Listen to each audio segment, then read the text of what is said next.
Hi అండి అందరికీ welcome back to my channel అండి. ఈరోజు నేను పెసరపప్పుతోని పప్పు కాకుండా రసం కాకుండా ఇంకేం చేయాలని ఆలోచించి ఇలా పెసరపప్పు కూర అయితే చేసుకుంటున్నానండి.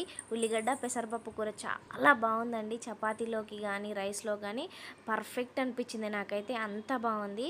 ఇంకొక టిప్ ఏంటంటే, మనం పప్పు ఏ పప్పు అయినా సరే వండేటప్పుడు ముందుగా మనం ఒక హాఫ్ అన్ అవర్ 1 అవర్ నానబెట్టుకున్నాం అనుకోండి, అది గ్యాస్ ఫార్మేషన్ నేచర్ అంతా పోతుందంట అండి. నాకు ఈ మధ్యనే తెలిసింది. ఈ టిప్ నచ్చితే మీరు తప్పకుండా యూజ్ చేసుకోండి. ఇక్కడ పప్పు అనేది మనకి కొంచెం ఒక 1 మినిట్ వరకు ఆయిల్లో ఫ్రై చేసుకున్న తర్వాత ఈ మిగతా ఇంగ్రీడియంట్స్ అన్నీ యాడ్ చేసుకోవాలండి. సో పప్పు మరీ అడుగంటేయకూడదు. ఇక్కడ కొంచెం కొంచెంగా వాటర్, కొంచెం చింతపండు రసం యాడ్ చేసుకొని ఇలా కచ్చపచ్చగా కుక్ చేసుకోవాలి.